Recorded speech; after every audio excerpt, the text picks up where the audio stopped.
So you have plans on moving to South Florida and got your sights set on a condo, and why wouldn't you? South Florida is just loaded with condos. A lot of these are great buildings with incredible ocean or intercoastal views. But one thing you need to know is that condo fees are skyrocketing right now, almost to the point where it's just unaffordable to buy one or keep one if you live in one right now. So today we're going to talk about what these new fees are and what you need to know to make sure you don't wind up with a major problem on your hands.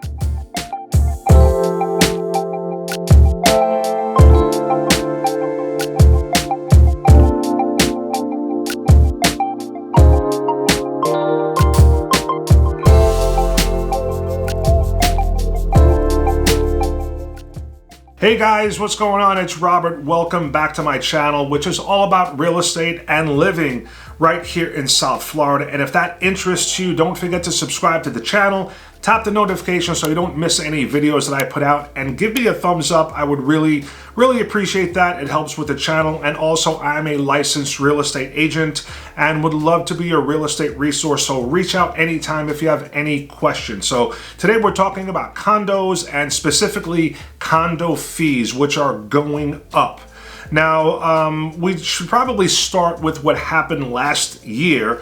I think it was in June of 2021 with the Surfside collapse, the building in Miami that collapsed, which was a real tragedy, totally unexpected, but it was a major event, very horrible, and really shook up the market as far as condos here in South Florida. Now, the building that collapsed was a 12-story building, and they said that the reason it collapsed is there was evidence of some rusting support under the pool, and this was something that was known before, and they were supposed to take care of it, but eventually the support under the pool, there was water leaking, and basically it gave way and the building collapsed. I think 98 people did die. Very horrible to have this happen. It was like, I think 1 or 2 in the morning.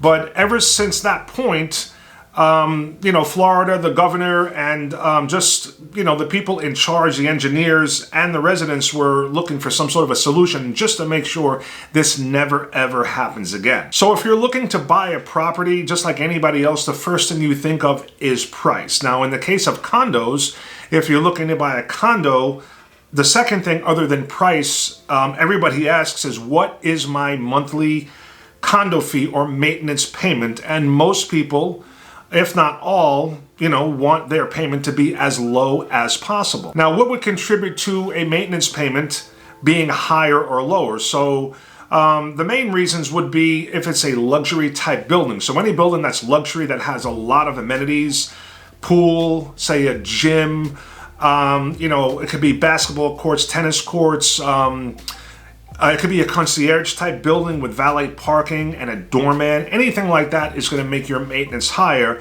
And as far as the lower end, with a lower payment, you won't have these amenities. And also, it could be a building that just has very low, what they call reserves. Now, each complex is also going to have a yearly budget, and the budget consists of insurance. So every building has to have insurance and a master insurance policy, as well as an operating budget that takes care of daily ongoing maintenance like landscaping and things like that.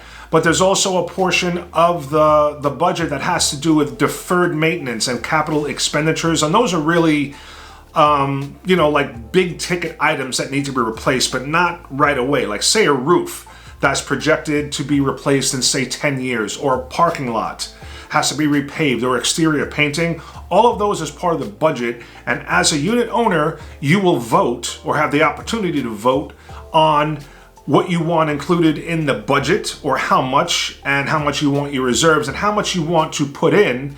And depending on how much you want to put in will depend on how high your maintenance payments will be per month. So this video really is about what are these new fees that are going to be affecting condo owners. Now, the first thing has to do with the insurance. Now, we have a serious crisis going on here in South Florida as far as homeowners insurance or property insurance. I've done a video specifically on this subject, and for some reason I get killed in the comments in that video because, I don't know, I guess people think I am some sort of a cheerleader for the insurance companies, which could be the furthest thing from the truth. I pay my own property insurance and I want it to be as cheap as possible.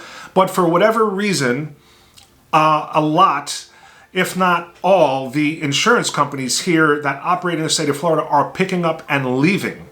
Now, whatever the reason is, I'm not going to even make that determination. But any business that will voluntarily leave a certain area would be for, pretty much the reason that they're not making a profit, or it's not worth it for them to do business. And most people wind up with a state-run insurance company called Citizens. But regardless, insurance is going up.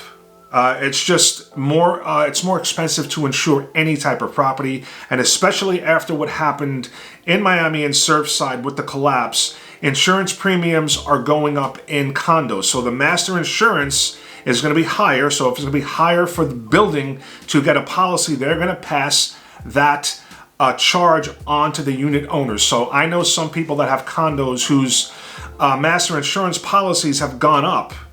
The building's policy has gone up like 30, 40, sometimes 50%. In turn, your maintenance is going to go up higher to cover that cost.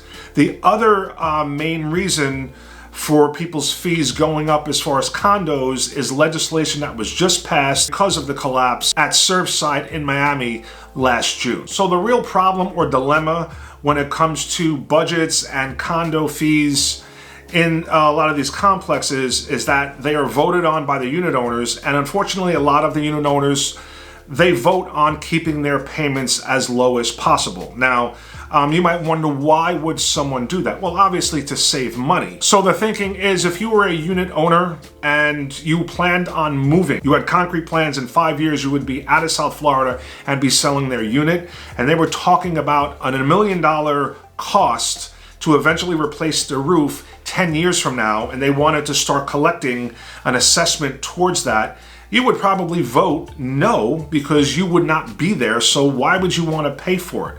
It's just common, and that is really what is happening in a lot of these buildings. And it kind of, the can gets kicked down the road, and unfortunately, a lot of these buildings are not able to pay for an unexpected expense, just say a hurricane or something like that. So that's where you get this issue with the insurance, and also a lot of buildings that don't have the reserves to cover the needed repairs, the capital expenditures that are coming down the road. Now, the new legislation that they want to pass is going to go into effect in 2025, and this is an article having to do with the legislation which really sums up exactly what's going to be happening. And it says right here, beginning in 2025, members of a unit-owned controlled condominium association may not elect to provide no reserves or less reserves than required for the following building components: the roof, load-bearing walls and other primary structural members, floors, foundation, fireproofing, plumbing, electrical, waterproofing, and exterior painting. So a lot of things that at this time unit owners are able to vote against, they're not going to be able to vote against them. And every building that does not have reserves or the required reserves starting in 2025 is going to have to start collecting on them. And there is the new cost. The insurance, the added cost for the insurance, which is getting very expensive, and also the added cost starting in 2025 for these reserves that some buildings do not have at this time. Now, if you currently live and own a condominium right now and your building is one that does not have these reserves, you will get an assessment, a special assessment, and your fees are going to go up. Now, if you're thinking of buying a condo now or in the near future, should you stay away from them because of this? The answer is no. Now, anytime that I work with a buyer, and if you're currently thinking about buying a condo, just make sure you get some information up front that you need to know about the building. So anytime we work with the client, things that we get up front, first of all, we put it on the seller and the listing agent to provide us information if there are any special assessments on the books. That is an absolute minimum requirement. You should never buy a condo not knowing if there's any assessments. And if there are, that's still not a bad thing. It could be a good thing as long as you're not going to pay for it. If the seller is going to be paying for it, which should always be the case if you're represented by someone that knows what they're doing, that's a good thing because you know that they're going to be collecting for something that's going to fix the building. The only problem is if you don't know and it's written in the contract that you're going to assume these payments after closing, which is a total no-no. So you should definitely make sure that you know this going into it. Also, you want to know about the master insurance policy and you want to look at the budget. Now, I don't know many people that buy in, units that or buildings that don't have reserves or a lot of reserves. Some of the smaller boutique style condos that really don't have many people in there. There's some that are 10, 20 owners. It's a little bit of a different story because it's a smaller association. So sometimes people don't mind buying in that because the situation is a little different and the cost is much cheaper than a big building. But most people want to know what the budget is, how much is in reserves, and it's also going to affect your financing. So basically you need to have this information up front. You definitely don't want to go under contract and start paying for inspections and appraisals only to find out 30, 45 days later, right before you're ready to close, that the building has no reserves or little reserves and the insurance policy is the bare minimum. And first of all, you're going to have to put down more as a down payment with your loan. Your lender, the underwriter, is going to require that. So you want to have this information up front. But why would you want to spend that money not knowing this information? So don't stay away from buying a condo. Just make sure you're prepared. Make sure you're working with someone. Or if you're not represented and you're doing it on your own, just know what to ask for. The information should be provided to you and you should be okay. But definitely know that the condominium market, the fees are going up. It's absolutely going to happen. The law's passed already. So this goes into effect in 2025. So make sure you are prepared. Okay, guys, we're going to wrap it up. Hopefully this video was helpful. If you have any questions about any of the information we spoke about, reach out anytime. If you have any questions about South Florida, looking to buy or sell a property. Again, I'm a licensed realtor and would love to be your real estate resource. I appreciate you watching the video, and if you made it this far, I will see you on the next video. Take care. Yeah, no. Yeah, I'm going to the hospital, and I asked Mark if you want something. He told me gyros, so I'm going to bring him lunch. I know, you told me already. You just interrupted my video.